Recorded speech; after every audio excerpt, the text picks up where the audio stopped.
ಒಂದೇ ಮರದಲ್ಲಿ ಎರಡು ಹಣ್ಣುಗಳು ಆದರೆ ರುಚಿ ಬೇರೆ ಬೇರೆ. ಒಬ್ಬಳು ಹಾಲಿನಂತೆ ಬೆಳ್ಳಗೆ, ಮತ್ತೊಬ್ಬಳು ಕೃಷ್ಣನಂತೆ ಕಪ್ಪಗೆ. ಹಾಲಿನ ಬಣ್ಣದವಳಲ್ಲಿ ವಿಷವಿತ್ತು, ಕೃಷ್ಣನ ಬಣ್ಣದವಳಲ್ಲಿ ಕಲೆ ಇತ್ತು. ಇದು ಬಣ್ಣದ ಹಿಂದೆ ಅಡಗಿರುವ ಮನುಷ್ಯರ ನೈಜ ಗುಣದ ಕಥೆ.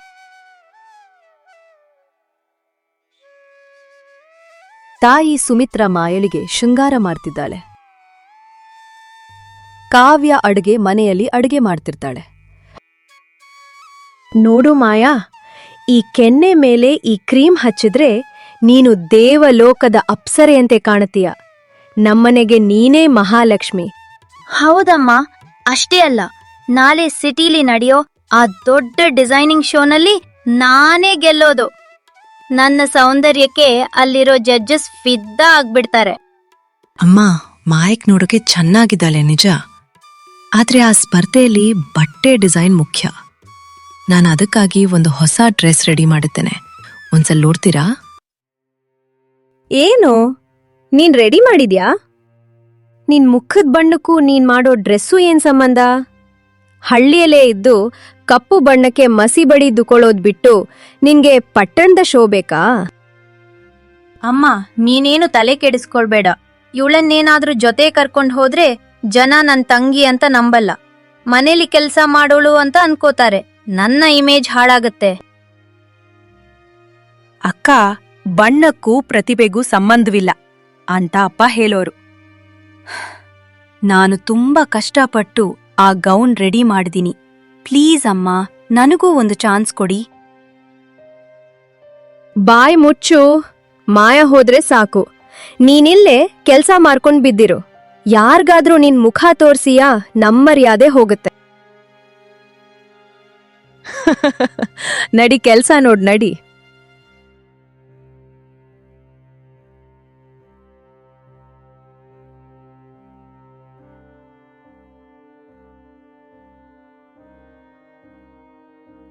ರಂಗಣ್ಣ ಮತ್ತು ಊರಿನ ಗೌಡ್ರು ಮಾತನಾಡ್ತಿರ್ತಾರೆ. ಆಗ ಪಾರ್ವತಮ್ಮ ಬರ್ತಾಳೆ. ಏನ್ ರಂಗಣ್ಣ, ಪಟ್ಟಣದ ದೊಡ್ಡ ಕಾಂಪಿಟೇಷನ್ಗೆ ನಿನ್ ದೊಡ್ಡ ಮಗನ ಕಳಿಸ್ತಾ ಇದೀಯಂತೆ. ಅವಳೇನು ಬೆಳ್ಳಗಿದ್ದಾಳೆ ಸರಿ, ಆದ್ರೆ ಈ ಚಿಕ್ಕವಳು ಕಾವ್ಯ ಯಾಕಿಷ್ಟು ಅನ್ಯಾಯ ಮಾಡ್ತಿದ್ದೀರಾ?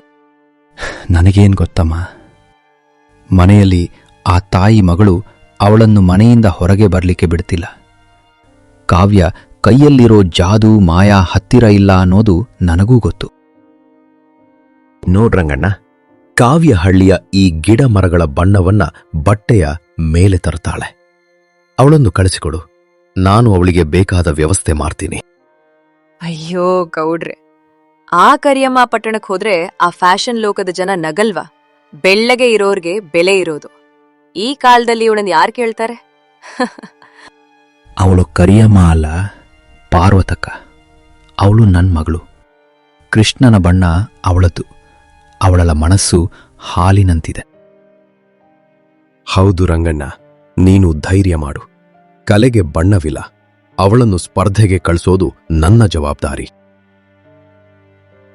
ಎಂದು ಮೂವರು ಮಾತಾಡಿಕೊಂಡರು. ಇತ್ತ ರಂಗಣ್ಣನ ಮನೆಯಲ್ಲಿ ಕಾವ್ಯ ತಾನ್ ಮಾಡಿರೋ ಗೌನ್ ನೋಡಿ ಖುಷಿ ಪಡ್ತಾ ಇರ್ತಾಳೆ. ಆಗ ಮಾಯಾ ಕೋಪದಿಂದ ಕತ್ರಿ ಹಿಡಿದು ಬರ್ತಾಳೆ. ಸುಮಿತ್ರಾ ಇದನ್ನು ವಿಡಿಯೋ ಮಾಡ್ಲು ರೆಡಿಯಾಗಿರ್ತಾಳೆ. ಕಾವ್ಯ, ನೀನು ರೆಡಿ ಮಾಡಿರುವ ರೆಡ್ ಕಲರ್ ಗೌನ್ ತುಂಬಾ ಸುಂದರವಾಗಿದೆ ಅಲ್ವಾ? ಆದರೆ ನಿನ್ನ ಮೈ ಮೇಲೆ ಈ ಗೌನ್ ಇರೋದಕ್ಕಿಂತ ಚೂರ್ ಚೂರಾಗಿ ನೆಲದ ಮೇಲೆ ಬಿದ್ದಿದ್ರೇನೆ ಚಂದ. ಅಕ್ಕ, ಬೇಡ. ಅಕ್ಕ, ಆ ಕತ್ತರಿಯನ್ನು ಕೆಳಗಿಳಿಸು. ನಾನು 3 ತಿಂಗಳು ರಾತ್ರಿ ಹಗಲು ಪೂರ್ತಿ ಕೂತು ಇದನ್ನು ಹೊಲಿದಿದ್ದೀನಿ. ಪ್ಲೀಸ್ ಅಕ್ಕ. ಸುಮ್ನಿರು ಕಾವ್ಯ, ಮಾಯಾ ಮಾಡ್ತಾ ಇರೋದು ಸರಿ ಇದೆ.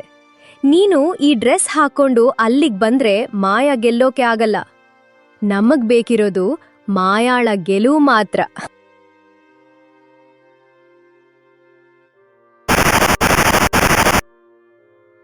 ನೋಡು, ನಿನ್ ಕನಸುಗಳನ್ ಹೇಗೆ ಕತ್ತರಿಸ್ತಾ ಇದ್ದೀನಿ. ಈ ಹರಿದ್ ಬಟ್ಟೆಗಳನ್ ಹಾಕೊಂಡ್ ಹೋಗು ಪಟ್ಟಣಕ್ಕೆ. ಭಿಕ್ಷುಕಿಯ ತರ ಕಾಣ್ತೀಯಾ? ಅಮ್ಮ, ನೀವ್ಯಾಕೆ ಸುಮ್ನೆ ವಿಡಿಯೋ ಮಾಡ್ತಾ ಇದ್ದೀರಾ?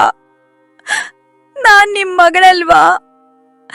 ಕೇವಲ ಬಣ್ಣಕ್ಕಾಗಿ ನನ್ನನ್ನ ಇಷ್ಟು ದ್ವೇಷ ಮಾಡ್ತೀರಾ? ಬ್ಯೂಟಿ ಇರೋ ಕಡೆ ಪ್ರೀತಿ ಇರುತ್ತೆ ಕಾವ್ಯ. ಮಾಯಾ ಗೆದ್ರೆ ನಮ್ ಮನೆಗ್ ಹೆಸರು ಬರುತ್ತೆ. ನೀನ್ ಸೋತ್ರೂ ಪರವಾಗಿಲ್ಲ, ಇಲ್ಲಿಂದ ತೊಲಗೋ. ಸರಿ ಅಕ್ಕ, ಸರಿ ಅಮ್ಮ. ನೀವು ಬಟ್ಟೆಯನ್ನು ಕತ್ತರಿಸುತ್ತಾ ಇದ್ದೀರಾ ಅಷ್ಟೇ, ನನ್ನ ಆತ್ಮವಿಶ್ವಾಸವನ್ನಲ್ಲ. ಈ ಹರಿದ ಬಟ್ಟೆಗಳ ಚೂರುಗಳೇ ನನಗೆ ದಾರಿಯಾಗುತ್ತದೆ ನೋಡಿ. ಮಾಯಾ ಬಟ್ಟೆ ಕತ್ತರಿಸಿದ ಮೇಲೆ ಕಾವ್ಯ ಬೇಜಾರಿನಿಂದ ಕುಸಿದು ಬಿದ್ದಾಗ ರಂಗಣ್ಣ ಬರ್ತಾರೆ.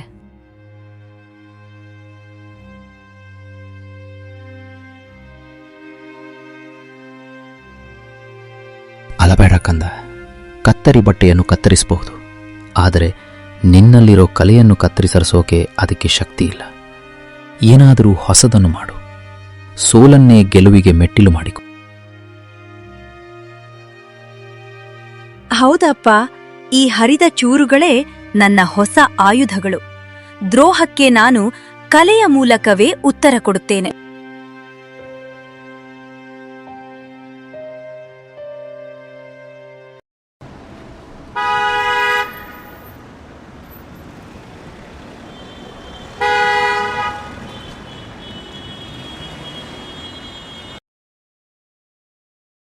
ಇನ್ನೇನು ಸ್ಪರ್ಧೆ ದಿನ ಬಂದೇ ಬಿಡ್ತು. ಮಾಯಾ ಮತ್ತು ಕಾವ್ಯ ಸ್ಪರ್ಧೆಗೆ ಹೋಗಿದ್ದಾರೆ. ಪಟ್ಟಣದ ಒಂದು ದೊಡ್ಡ ಹೋಟೆಲ್ನಲ್ಲಿ ಎಲ್ಲರೂ ಡಿಸೈನಿಂಗ್ ಬಟ್ಟೆ ಹಾಕಿರ್ತಾರೆ. ಮಾಯಾ ಅಲ್ಲಿ ಎಲ್ಲರ ಗಮನ ಸೆಳೆಯುತ್ತಿದ್ದಾಳೆ. ಆದರೆ ಕಾವ್ಯ ತನ್ನನ್ನ ಅರಿದ ಬಟ್ಟೆಗಳ ಬ್ಯಾಗ್ ಹಿಡಿದು ಮೂಲೆಯಲ್ಲಿ ನಿಂತಿರ್ತಾಳೆ. ಆಗ ಸೆಕ್ಯೂರಿಟಿ ಅವನು ಬಂದು ಕೇಳ್ತಾನೆ, ಯಾರಮ್ಮ ನೀನು? ಇಲ್ಲಿ ಫ್ಯಾಷನ್ ಶೋ ನಡೀತಾ ಇದೆ, ಭಿಕ್ಷೆ ಹಾಕುವ ಜಾಗ ಅಲ್ಲ.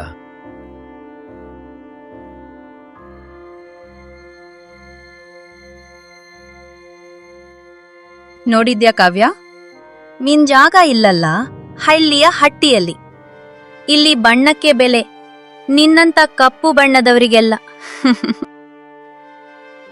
ಇವತ್ತು ನನ್ನ ಬಣ್ಣ ನೋಡಿ ನಗುತ್ತಿರುವವರು ನಾಳೆ ನನ್ನ ಕೆಲಸ ನೋಡಿ ಎದ್ದು ನಿಂತು ಚಪ್ಪಾಳಾಡೆ ತಟ್ಟುತ್ತಾರೆ. ಕಾದು ನೋಡಿ ಅಕ್ಕ.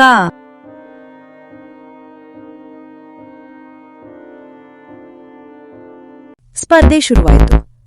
ವಿಕ್ರಮ್ ತೀರ್ಪುಗಾರರಾಗಿ ಕುಳಿತಿದ್ದಾರೆ. ಮಾಯಾ ಆಕರ್ಷಕವಾಗಿ ನಡೆದು ಬರ್ತಾರೆ.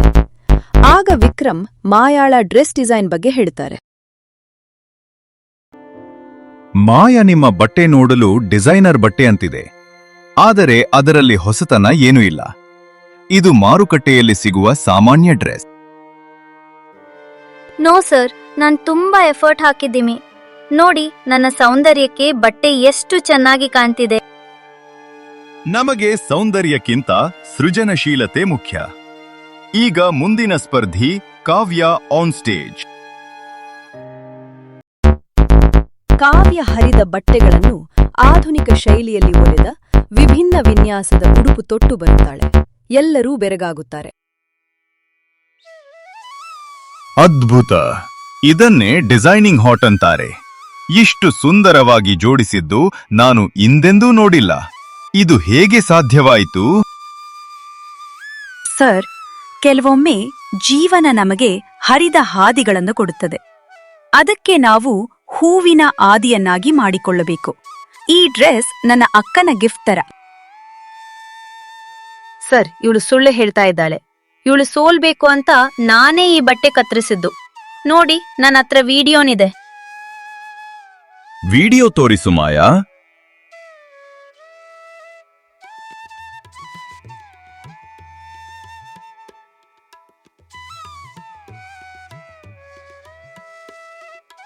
ಈ ವಿಡಿಯೋದಲ್ಲಿ ನೀನು ಕಾವ್ಯಳ ಬಟ್ಟೆ ಕತ್ತರಿಸಿ ದ್ರೋಹ ಮಾಡಿದ್ದೀಯ. ನೀನು ಕೇವಲ ಒಬ್ಬ ಡಿಸೈನ್ ಆಗಿ ಅಷ್ಟೇ ಅಲ್ಲ, ಮನುಷ್ಯಳಾಗಿಯೂ ಸೋತಿದ್ದೀಯ. ಎಲ್ಲಾ ಸ್ಪರ್ಧಿಗಳು ಭಾಗವಹಿಸಿ ಆಗಿತ್ತು. ಈಗ ಫಲಿತಾಂಶ ಹೇಳುವ ಸಮಯ. ವಿಕ್ರಮ್ ಫಲಿತಾಂಶ ಹೇಳಲು ನಿಂತಿದ್ದಾರೆ. ಈ ಸ್ಪರ್ಧೆಯ ವಿಜೇತೆ ಕಾವ್ಯ.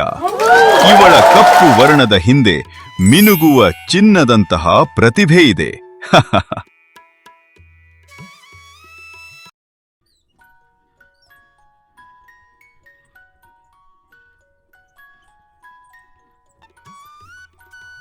ಕಾವ್ಯ ಕೈಯಲ್ಲಿ ಟ್ರೋಫಿ ಹಿಡಿದು ಮನೆಗೆ ಬರ್ತಾಳೆ.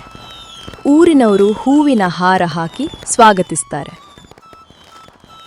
ರಂಗಣ್ಣ, ನಿನ್ ಮಗಳು ನಮ್ಮ ಹಳ್ಳಿಯ ಗೌರವವನ್ನ ಎತ್ತಿ ಹಿಡಿದಳು. ನಾವು ಬಣ್ಣ ನೋಡಿ ಅವಳನ್ನ ಅರೆಯಬಾರದಿತ್ತು. ಅಕ್ಕ, ನೀನ್ ಬಟ್ಟೆ ಕತ್ತರಿಸದೆ ಹೋಗ್ದಿದ್ರೆ ನನಗೆ ಈ ಐಡಿಯಾ ಬರ್ತಿರ್ಲಿಲ್ಲ. ಈ ಪ್ರಶಸ್ತಿಯಲ್ಲಿ ನಿನ್ನ ಪಾಲು ಇದೆ.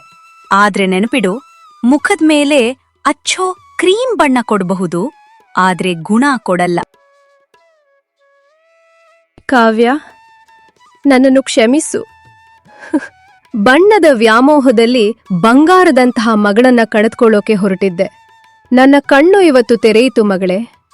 ಇನ್ಮೇಲೆ ಈ ಮನೆಯಲ್ಲಿ ಬಣ್ಣ ಕಲ್ಲ, ಬಂಗಾರದಂಥ ಗುಣಕ್ಕೆ ಬೆಲೆ. ಅಮ್ಮ, ಬಣ್ಣ ಅನ್ನೋದು ದೇವರಿಟ್ಟ ಕಲೆ. ಅದ್ರಲ್ಲಿ ಮೇಲು ಕೀಳು ಇಲ್ಲ. ನಾವು ಮಾಡುವ ಕೆಲಸದಲ್ಲಿ ಬಣ್ಣವಿದ್ರೆ ಇಡೀ ಜಗತ್ತೇ ಸುಂದರವಾಗಿರುತ್ತೆ. ನೋಡಿದ್ರಾ, ಹಾಲಿನಂತಿರುವ ಮನಸ್ಸು ಗೆದ್ದಿತು. ಕೃಷ್ಣನ ಬಣ್ಣದ ಕಾವ್ಯ ಇಂದು ಜಗತ್ತೇ ಮೆಚ್ಚುವಂತೆ ಬೆಳಗಿದಳು.